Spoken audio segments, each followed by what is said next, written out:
एक राम प्रसाद जी नाम के भक्त हुए हैं जयपुर में। राम प्रसाद जी का नाम आप लोगों ने सुना हो शायद।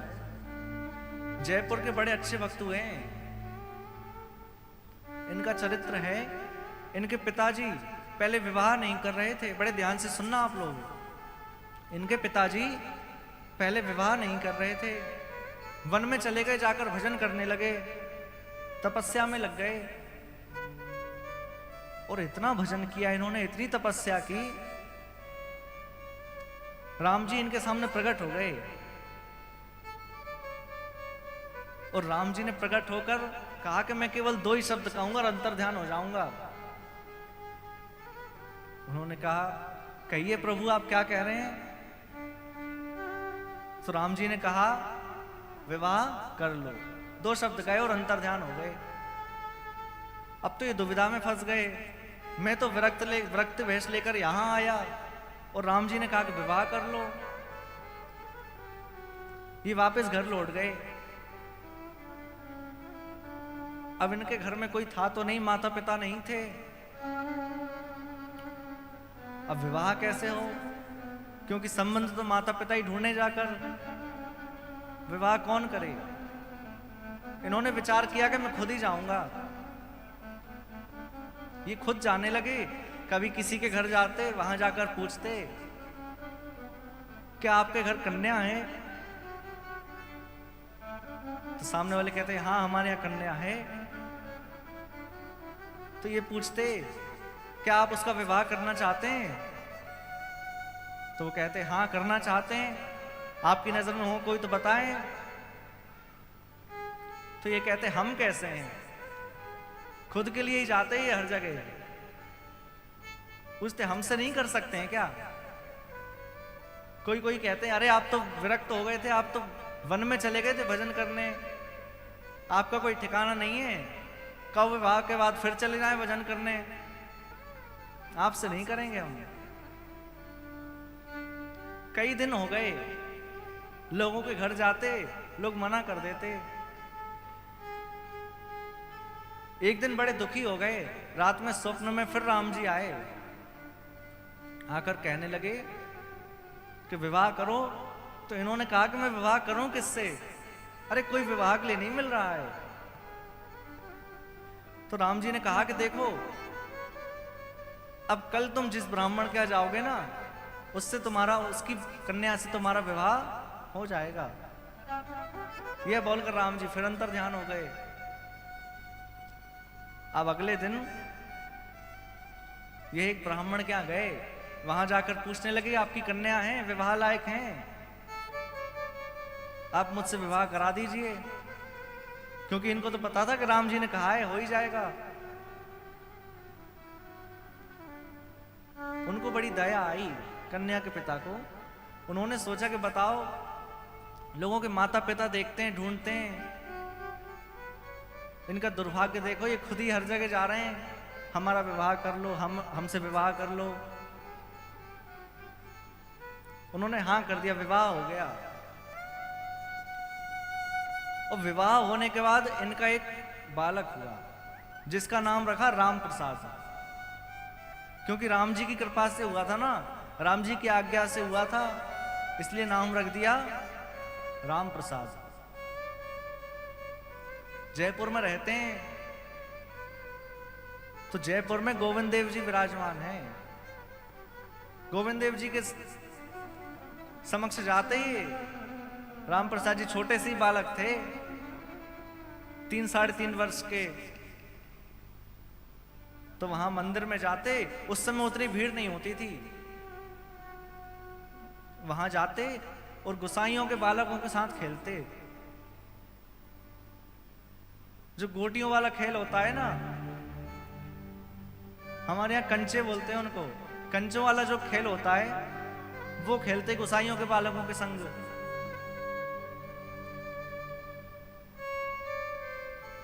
अब नित्य खेलते और देखते कि अंदर ये बालक कौन है अंदर। उनको ये नहीं पता कि ये भगवान है। उन्होंने सोचा कि 2 ये बालक खेल रहे हैं, इन्हीं के भाई होंगे। तो गुसाइयों के बालकों से पूछते कि ये जो तुम्हारे भैया हैं ये सज धज कर खड़े रहते हैं, ये आते क्यों नहीं हमारे साथ खेलने? अरे इनको भी बुला लाया करो, ये भी हमारे साथ खेल लें, ये क्यों नहीं आते हैं?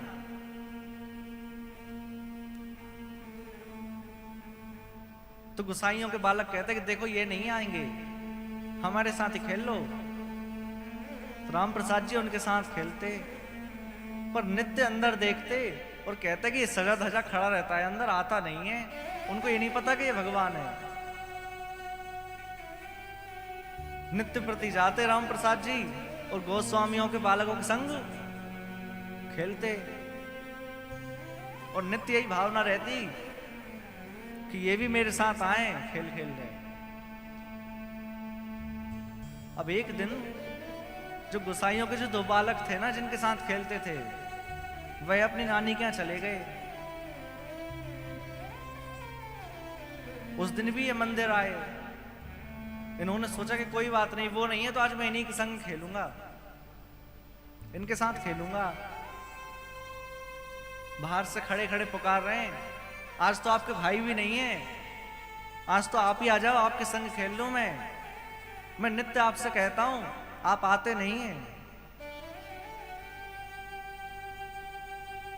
अब नित्य प्रार्थना करते हैं। आज ठाकुर जी ने सोचा आज अच्छा मौका है, आज ही चलता हूं मैं इसके संग खेलने। पर जो वहां गोसाई थे ना, एक गोसाई थे और एक चौकीदार थे। भगवान ने सोचा कि इनको कहीं विदा करूं, जब तो जाऊं खेलने। तो अचानक से गोस्वामी जी को भूख लगी बहुत जोर से। जो वहां के पुजारी थे ना, उनको बहुत जोर से भूख लगी, तो वह भोजन करने चले गए। और जो चौकीदार थे उनको कुछ अचानक से काम याद आ गए, तो वहां चले गए। दोनों ही चले गए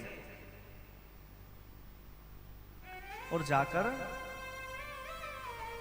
अपना अपना काम करने लगे। यहां ठाकुर जी को अवकाश मिल गया। भगवान ने अपनी मुरली रखी एक तरफ और फेंटा कस के उतर कर आ गए मंदिर से बाहर। कहने लगे तुम नित्य मुझे बुलाते हो, चलो आज खेलते हैं हम आपके संग, लाओ सारी गोटियां दिखाओ इधर। अब वह राम प्रसाद जी तो उनको देखें, कितना सुंदर बालक है, अरे कितने कोमल कोमल हाथ हैं, साक्षात ठाकुर जी हैं।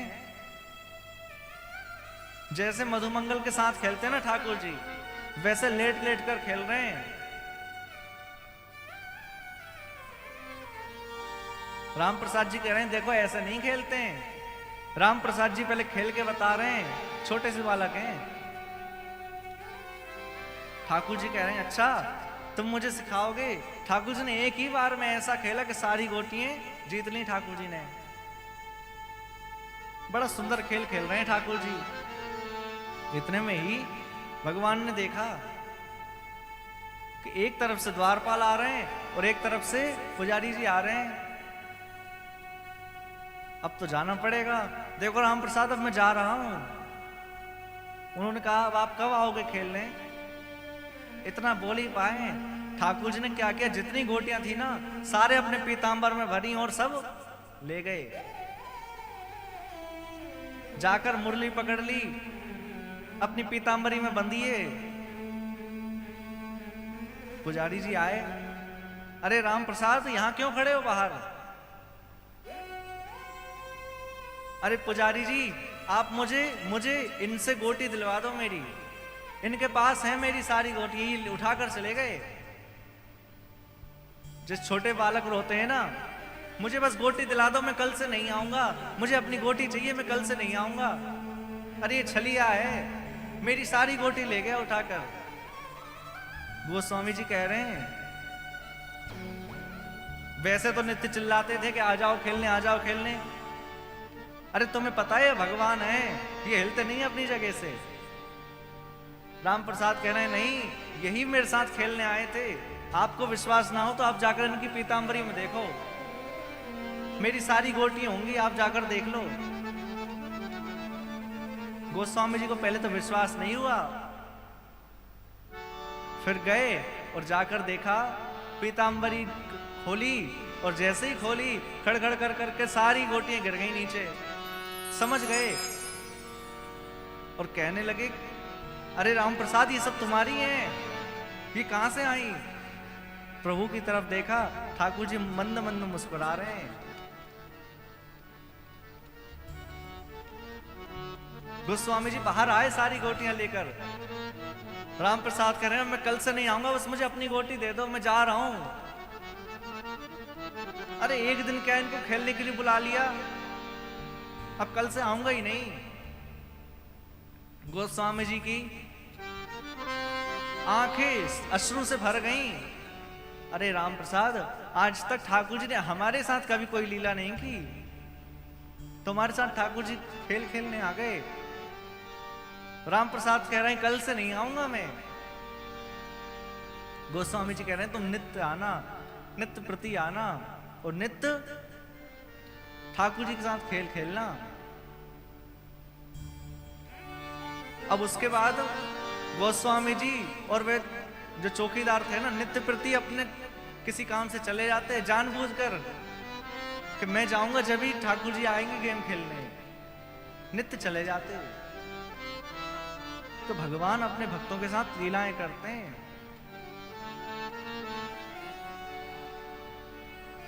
भगवान के साथ हम लीला करने की इच्छा तो करें। हम तो भगवान को भगवान मानकर बस सुबह शाम आरती घुमा देते हैं, फिर दिन भर उनसे कोई मतलब नहीं है। आप जानो, आपका काम जाने। लेकिन मेरी बात मानना आप, जब आप कहीं किसी काम से बाहर जाएं ना, तो ठाकुर जी से बोलकर जाएं, प्रभु भूख लगे तो कुछ खा लेना, जल की झारी भर जाए, प्यास लगे तो पानी पी लेना, अपना ध्यान रखना। हम भी बोलकर तो जाते हैं, लेकिन ये बोलकर जाते हैं, मेरा ध्यान रखना। क्या बोलकर जाते हैं? हमारा ध्यान रखना, जिस काम के लिए जा रहे हैं अच्छा होना चाहिए। ये नहीं बोलकर जाते कि आप अपना ध्यान रखना। अरे भगवान से प्रार्थना करना सीखें। एक छोटा सा बालक था, नित्य प्रति अपने स्कूल जाता, रास्ते में एक मंदिर पड़ता, रुककर 10 मिनट हाथ जोड़कर खड़े हो जाता, वो पता नहीं क्या क्या प्रार्थना करके फिर चला जाता। छोटा सा 2.5-3 साल का बालक। वहां के पुजारी जी ने सोचा कि छोटा सा बालक है, इसको कौन सी प्रार्थना आती होगी, कौन सा श्लोक आता होगा, क्या क्या बोलता होगा ये। एक दिन पूछ लिया, छोटा सा बालक आया, फिर हाथ जोड़कर खड़ा हो गया, आंख बंद कर कर। पुजारी जी ने पूछा कि तुम ये बताओ कि तुम कौन सी प्रार्थना करते हो, कौन सी प्रेयर करते हो, भगवान के सामने खड़े रहते हो, क्या करते हो? तो उस बालक ने क्या कहा?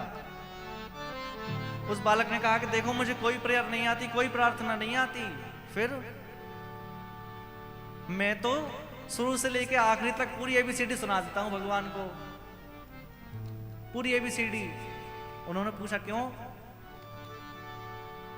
उस बालक ने बड़ा सुंदर जवाब दिया कि देखो, जितनी भी प्रेयर, जितनी भी प्रार्थना बनी है, सब इन ABCD में से बनी है।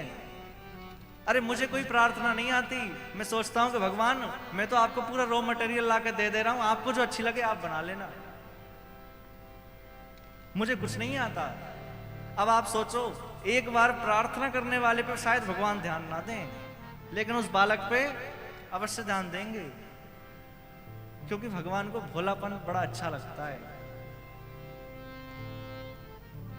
बहुत सारे भक्तों के चरित्र हैं। ठाकुर जी धीरे धीरे बड़े हो रहे हैं। शक्टासुर का उद्धार किया है, तृणाव्रत का उद्धार किया है। भगवान 1 साल के हो गए, अभी तक नाम नहीं रखा। फिर गर्गाचार्य जी को बुलवाकर यशोदा मैया ने और नंद बाबा ने नामकरण करवाया। बड़ा सुंदर नाम रखा है। पहले बलराम जी का नाम रखा गया, अयम ही रोहिणी पुत्रो रमयन सुहृदयो गुणै आख्यास्यते रामैति बलाधिक्यात् बलं विदु। ये जो रोहिणी पुत्र है ना, इनका नाम राम रखता हूं, और इनमें बल की अधिकता होगी, इसलिए इनका एक नाम बलराम होगा। और जैसे ही बलराम कहा, आकाश से पुष्प वृष्टि होने लगी। श्री बलराम जी महाराज की। अब कन्हैया का नंबर आया। गर्गाचार्य जी कन्हैया को जैसे ही देखे साधना में चले गए, आंखें बंद हो गईं अपने आप। अब बहुत देर हो गई, दोनों मैयाएं आपस में चर्चा कर रही हैं, अरे ये बाबा को क्या भयो है, ये बाबा आंखें क्यों नहीं खोल रहे हैं। बाबा को हिलाया, बाबा, बाबा सुने ही ना, क्योंकि बाबा तो समाधि में। दोनों मैयाओं को लगी कहीं ऐसा तो नहीं कि बाबा हमारे यहीं गोविंदाय नमो नमः। अरे बाबा को भी हमारे ही घर मिला था। और नेक जोर से बाबा बाबा चिल्लाया।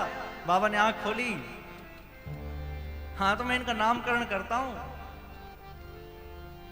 ये अलग अलग युग में आते हैं, अलग अलग लीलाएं करते हैं, इनके अलग अलग नाम हैं। आंख बंद करके सोच रहे हैं क्या नाम रखूं। अपने नैनों में बसा लिया ठाकुर जी को, देखते जा रहे हैं मैं क्या नाम रखूं इनका।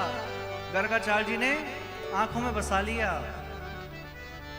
बसा कर नैनन में, छिपा कर नैनन में, बसा कर नैनन में, छिपा कर नैनन, अपनी नैनों में बसा लिया।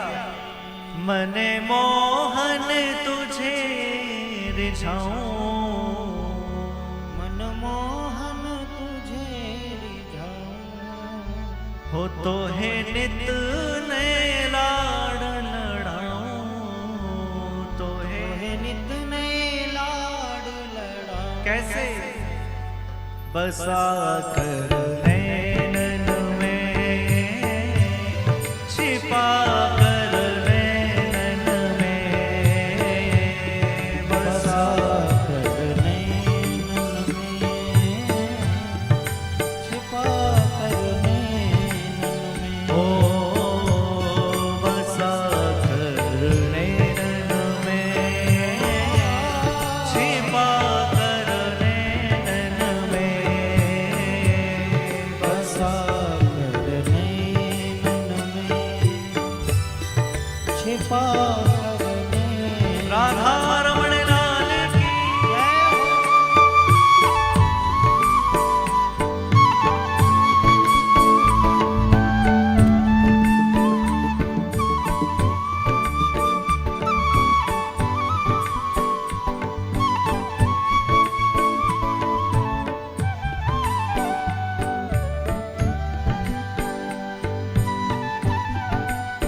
अब ठाकुर जी का नामकरण किया है।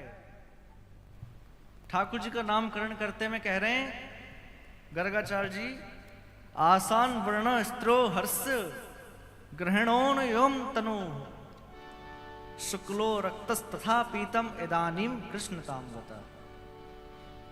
ये हर युग में अलग अलग वर्ण में आते हैं, इस बार ये कृष्ण वर्ण में आए हैं। इनका वर्ण कृष्ण है, इसलिए मैं इनका नाम श्री कृष्ण रखता हूं। और जैसे ही कृष्ण नाम रखा, पुनः आकाश से पुष्पों की वृष्टि हुई। श्री कृष्ण चंद्र भगवान की जय हो। अब बालकों को कितने ही अच्छे नाम रखा जाए, परंतु माताएं अपने हिसाब से नाम रख ही लेती हैं। माताओं ने सोचा बाबा ने नाम तो अच्छे रखे, लेकिन थोड़े कठिन रख दिए, हम अपने हिसाब से रख लेते हैं। तो माताओं ने एक का नाम बलुआ, एक का नाम कनुआ, अपने हिसाब से नाम रख लिए। अब ठाकुर जी बड़े हो रहे हैं, अब तो खूब शरारती हो गए, खूब शरारत करते हैं।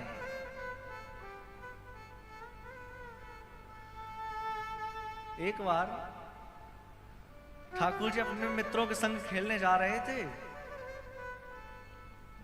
रास्ते में कोई मिला, उनसे कहने लगे, अरे भैया आप यहां घूम रहे हैं?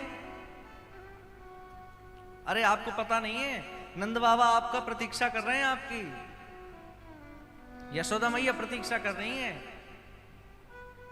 ऐसे ही बोल दिया। उन्होंने कहा अच्छा, अभी जाकर देखते हैं। पहुंचे नंद महल नंद बाबा के पास, यशोदा मैया के पास। यशोदा मैया ने कही कैसे आना हुआ? तो कन्हैया ने कहा, उन ब्राह्मण ने कहा कि अरे आपकी लाला कन्हैया ने तो भेजा है हमें यहाँ पर, उसी ने कहा था कि नंद बाबा प्रतीक्षा कर रहे हैं। हर किसी को घर भेज देते हैं सड़क चलते ही। एक बार की बात है, श्री ठाकुर जी अपने सखाओं के संग मधुमंगल, तनसुखा, मनसुखा आदि सखाओं के संग बड़ा सुंदर खेल खेल रहे हैं। ठाकुर जी ने कहा देखो, हम एक खेल खेलते हैं, हम एक यज्ञ करेंगे। क्या करेंगे? हम एक यज्ञ करते हैं। कैसा यज्ञ?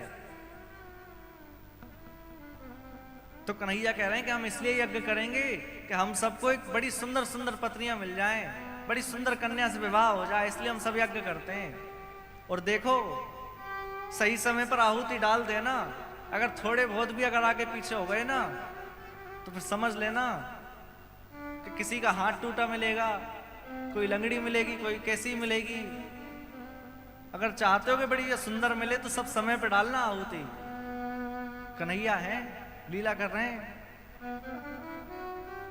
अब कोई सामग्री नहीं है, ना कोई हवन कुंड है, ना कोई अग्नि है। चारों तरफ सखा बैठ गए। 2 वर्ष के कन्हैया स्वयं आचार्य बन के बैठ गए और मंत्र बोल रहे हैं। मंत्र में क्या बोल रहे हैं? कुछ नहीं, ओम नमो स्वाहा, ओम नमो स्वाहा, कुछ भी बिना मतलब के मंत्र बना के स्वाहा करा रहे हैं। अरे देख मधुमंगल, अभी भी तू आगे पीछे डाल रहा है, ध्यान रखना, फिर लगड़ी पत्नी मिलेगी। फिर सही समय पर डालो। सबसे यज्ञ करा रहे हैं, पूर्णाहुति हो गई। अब सोचा कि यज्ञ के बाद तो ब्राह्मण भोजन होना चाहिए। संपूर्ण ब्रज में जितने ब्राह्मण हैं सबके यहां पहुंच गए और जाकर न्योता दे दिया, आज हमारे घर यज्ञ हुआ है, उसका ब्राह्मण भोजन है, आप सबको आमंत्रण है, आप सब पधारे भोजन के लिए। अब ब्रज में जितने ब्राह्मण हैं, जब भी नंद बाबा के यहां से न्योता आता है ना, उस दिन उनके यहां भोजन नहीं बनता। नंद बाबा तो बड़े जोर का भोजन बनवाएंगे। अरे इतना भोजन कराते हैं, 2 दिन तक भूख ही नहीं लगती। उस दिन किसी के यहां भोजन नहीं बना। अब जैसे ही सायंकाल हुआ, नंद महल के द्वारे पर इतने सारे ब्राह्मणों की भीड़। यशोदा मैया ने देखा और कहने लगी, अरे ब्राह्मण देवता, आप सबन को जय श्री कृष्ण, आप सबन को प्रणाम, आप कैसे पधारे हैं? ब्राह्मणों ने कहा, अरे कैसे पधारे हैं? आपके यहीं से तो न्योता आया था, आपके आज यज्ञ हुआ है। यशोदा मैया विचार में पड़ गई, कौन सा यज्ञ, कहां का न्योता, मैंने तो बुलाया नहीं, ये कहां से चले आए? इतने में ही उन ब्राह्मणों ने कहा कि देखो आपका लाला पहुंचा था, हम सबको न्योता देकर आया है। मैया ने कही, अच्छा कन्हैया पहुंचा था, कन्हैया को बुलाया। अरे कन्हैया ने किधर आओ। कन्हैया आए। अब जैसे ही कन्हैया आए, मैया यशोदा पूछ रही है, लाला तुमने कोई यज्ञ किया था? लाला कह रहे हैं, नहीं मैया। अरे मैया तेरी सौगंध, मैंने कोई यज्ञ नहीं किया। अब झूठ थोड़ी बोल रहे हैं, कोई यज्ञ थोड़ी था, वो तो खेल खेल का था। कह रहे हैं मैंने कोई यज्ञ नहीं किया। फिर मैया ने जब बार बार पूछा ना, तो कन्हैया ने कहा, हाँ मैया, हमने खेल खेल में सभी सखाओं ने एक यज्ञ किया था, उसमें हमने इनको निमंत्रण किया था। अच्छा लाला, तो अब ये बता कि इनको भोजन कहां से पवाऊं मैं? अरे पहले से कछु पता होती तो हम इनकी तैयारी करते, भोजन बनवाते। अब मैं इनको कहां से प्रसाद पवाऊं? कन्हैया कह रहे हैं, देखो जैसा यज्ञ हमने किया वैसे ही इनको भोजन पवा दो। हमारे यज्ञ में कोई सामग्री नहीं थी, ना हवन कुंड था, ना अग्नि थी, ना साकल थी। जैसा हमने यज्ञ किया तो जैसा यज्ञ होगा वैसे ही तो प्रसाद ही होगी। एक काम करो, इन सबको ब्राह्मणों को थाली पकड़ा दो, पत्तल पकड़ा दो, और ये कहेंगे, आहा क्या रसमलाई है, आहा क्या पूड़ी है, सब्जी का तो कहना ही क्या है। अरे जैसा यज्ञ होगा वैसे ही तो भोजन होगा। ब्राह्मण क्रोधित नहीं हो रहे, क्योंकि कन्हैया की लीला पे कोई क्रोधित नहीं होता, सबको प्रेम आता है। बताओ छोटा सा लाला कितनी सुंदर लीला कर रहा है। अब लाला और बड़े हो रहे हैं, बहुत शरारत करते हैं। एक बार अपने सखाओं के संग खेल रहे थे। खेल खेल में मधुमंगल को हाथ मार दिया, मधुमंगल नीचे गिर गया, रोने लगा। कन्हैया कहने लगे, अरे मधुमंगल कुछ नहीं होता, चलो उठ जाओ, अब रो मत। मधुमंगल चुप ही ना हो।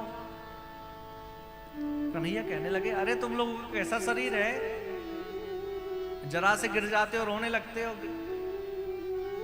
ये कैसा शरीर है तुम लोगों का, अच्छा खाया पिया करो। तो मधुमंगल कहता, देखो तुम्हारे यहाँ तो 9 लाख गाय हैं, तुम तो खा लेते हो, राजा के बेटे हो। हम लोगों का तो जितना भी दूध दही होता है सब कंस के यहाँ भेजना पड़ता है ना। और उस समय ब्रज की ऐसी नियम था कि घर में कितना भी दूध दही हो, कितना भी गोरस हो, केवल 4 मटकी दूध दही रख सकते थे अपने घर में। उससे ज्यादा यदि घर में मिलता तो कंस के सैनिक आके सब मटकी ले जाते, इसलिए कर के रूप में सब देना पड़ता, केवल 4 मटकी रखते।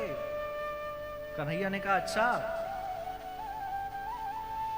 हम गाय को भोजन कराएं, हम गाय को पालें पोसें और कंस दूध दही ले जाए, ऐसा नहीं हो सकता। सखाओं से कहा, देखो अब हम कल से चोरी करेंगे। सखाओं ने कहा, चोरी? अरे चोरी हमने की नहीं, हमारे पिताजी ने की नहीं, तू हमसे चोरी करा रहा है, हम चोरी नहीं करेंगे। अरे लाला, हमारी मैया कहती है चोरी करने से ब्याह नहीं होता। कन्हैया हम चोरी नहीं करेंगे। कन्हैया ने कहा, अच्छा अरे तो को बड़ी ब्याह की चिंता है, खुद को शरीर देख रहा है। अरे खुद का शरीर देख, ऐसे से तो वैसे भी कोई नहीं ब्याह करने वाली, थोड़ा शरीर बना, हिस्ट पुष्ट हो। अरे लाला फिर भी चोरी नहीं करेंगे, चोरी अच्छी बात नहीं है। कन्हैया ने कहा ठीक है, फिर कल से तुम लोग अलग खेलना और मैं और दाऊ भैया अलग खेलेंगे, आज से तुम्हारी हमारी कट्टी। सखाओं ने कहा अरे लाला चलो, हम ठीक है चोरी करेंगे, लेकिन प्रारंभ हम अपने घर से ही करेंगे, घर से ही चोरी करना सीखेंगे। कन्हैया ने कहा ठीक है। अब अगला दिन हुआ, प्रातः ही काल में ठाकुर जी पहुंच गए जहां माखन मटकी रखी है, जहां दूध दही रखा है। खंभों में मणि जड़ी है और उन मणियों में कृष्ण को अपना प्रतिबिंब दिख रहा है। अपने प्रतिबिंब से बात कर रहे हैं कन्हैया। अरे सखा, मैंने तो कही थी अपने अपने घरों में चोरी करना है, तुम मेरे घर में चोरी करने आ गए। उनको लग रहा है कि कोई और सखा है, कोई और गोपग्वाल है। चलो अब चोरी करने आओ, जल्दी चले जाना, नहीं तो यहां से मैया आ जाएगी ना, तो मैया बहुत मारेगी। अब ये आवाज सुन रही थी यशोदा मैया। यशोदा मैया ने कही लाला उठ गया, जाकर देखा तो लाला अपने ही प्रतिबिंब से बात कर रहे हैं। एक हाथ में माखन है, मुख पे माखन लग रहा है। यशोदा मैया पहुंची, अरे लाला यहां कहा कर रहे हो? लाला ने कही देख मैया, ये जन कहां से एक चोर आ गए हो हमारे घर में, अपने ही प्रतिबिंब को दिखा रहे हैं। हमारे घर में चोर घुसाए हो, मैं इसको भगा रहा था, माखन की चोरी कर रहा था ये। अच्छा चोरी कर रहा था, अच्छा लाला देख, या को तो मैं समझ लूंगी, तू तो ये बता तेरे हाथन में कैसे लग गए हो माखन? कन्हैया कह रहे हैं अरे मैया कितने सवाल करे तू भी। देखिए जो तूने हाथ में कड़ूले पहना है ना, कड़ूले समझते हैं आप लोग? हाथ में जो कंगन पहना है सोने के, जब गर्मी में बाहर जाता हूं ना तो धूप से ये गर्म हो जाते हैं, मेरे हाथ जलते हैं इससे, इसलिए मैं माखन में डाल के इनको शीतल कर रहा हूं। अच्छा लाला शीतल कर रहा है, तो ये बता तेरे मुख पे कैसे लग गया? अरे मैया जन कहां कहां से तेरे दिमाग में सवाल आवे। एक चींटी आई, हाथ पे चढ़ती चढ़ती चढ़ती चढ़ती यहां आ गई कंधे पे, और कंधे से मुख पे जाने लगी, तो वह चींटी को हटावे के टाइम मैंने ऐसे हाथ कियो, इसलिए यहां लग गया मुख में, मैंने खाया नहीं। अच्छा लाला चोरी भी करे, ऊपर से झूठ भी बोलना सीख गया है। कन्हैया कह रहे हैं मैया मोरी मैं नहीं माखन खाऊं, मैया मोरी मैं नहीं माखन खाऊं। अरे मैया मोरी मैं नहीं माखन खाऊं, मैया मोरी मैं नहीं माखन। और क्या कह रहे हैं कन्हैया? भोरे भयो गैयन के पाछे, भोर भयो गैयन के पाछे, भोरे भयो गैयन के पाछे, भोर भयो गैयन के। कन्हैया कह रहे हैं मधुवन मोहि पठायो, मधुवन मोहि पठायो। और अरे मैया तू ये बता मैं माखन की चोरी कैसे करूंगा? सुबह से शाम तक तो तेरी गैया लेके जाऊं चरावे,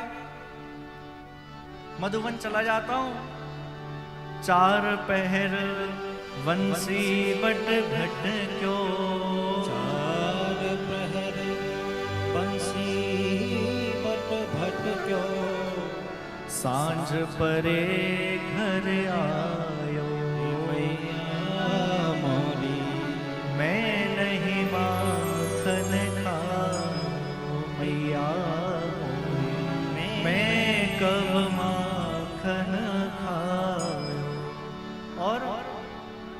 क्या कह रहे हैं कन्हैया?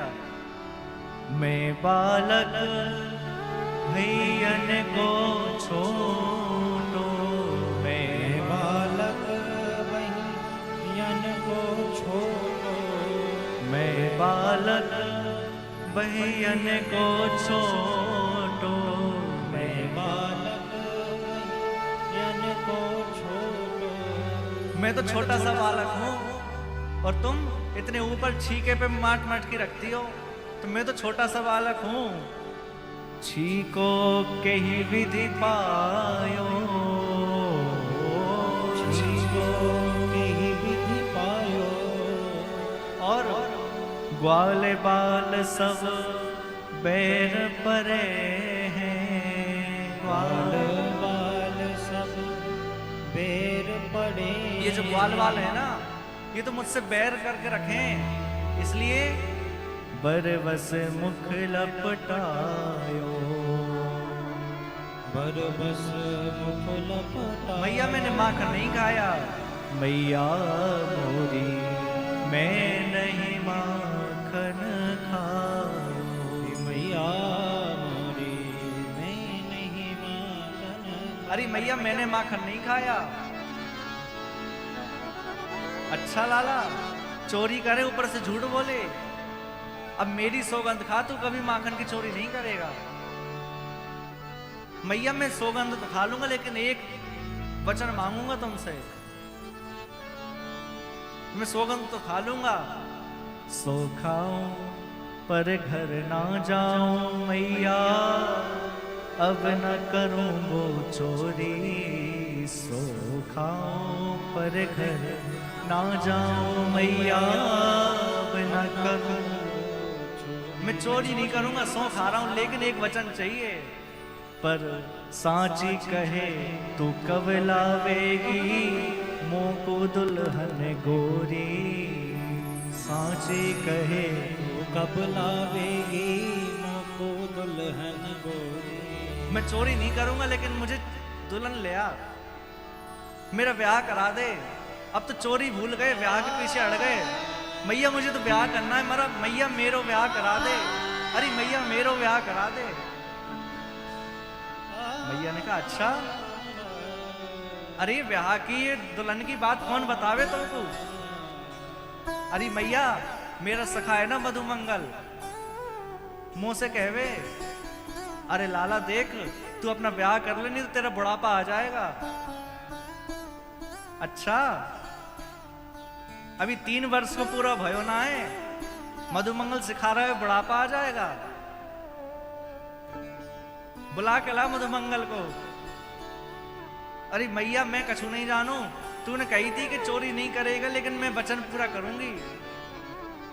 अच्छा लाला कैसी बहू चाहिए तो को? पता भी है बहू कहवे किसको है? यशोदा मैया पूछ रही हैं, बहू किसको कहते हैं पता है? कन्हैया कह रहे हैं हाँ मुझे पता है, जैसे नंद बाबा की तू बहू है ऐसी मेरी बहू आ जाएगी। यशोदा कह रही है वाह, अरे ये तो हमसे ज्यादा पड़ गया 3 साल में। अच्छा कैसी बहू चाहिए? कन्हैया कह रहे हैं मुझे ज्यादा बड़ी बहू नहीं चाहिए, छोटी सी बहू ले आना, जाको में जेब में रख के गऊ चरावे चले जाऊं, गाय में जेब में रख के गाय चराने चले जाऊं, इतनी छोटी बहू ले आओ बस मुझे। भैया ने कहा अच्छा ठीक है बेटा, लाऊंगी लाऊंगी कन्हैया, नेक सवर रख ले आऊंगी बहू तेरे काजे। बड़ी सुंदर लीला कर रहे हैं ठाकुर जी। अब ठाकुर जी ने सखाओं से कहा कि देखो भैया घर का मिशन तो हो गया फेल, अब चलो हम पड़ोस में चल के चोरी करेंगे। कभी किसी गोपी के घर, कभी किसी गोपी के घर। एक मंडली बना ली जिसका नाम रख लिया बाल गोपाल चोर विद्या प्रसारण मंडल। इस मंडल के 3 वर्ष के प्रेसिडेंट बन गए स्वयं कन्हैया, यही अध्यक्ष हैं। और ब्रज में जहां भी छोटे से बालक का जन्म होता है ना, पूरे मंडल जाता है उसको आशीर्वाद देने। और जाकर कन्हैया क्या कहते हैं, बस एक वर्ष की प्रतीक्षा और फिर हमारे मंडल में शामिल। सबको आशीर्वाद दे आते हैं जितने भी बालक ब्रज में होते हैं।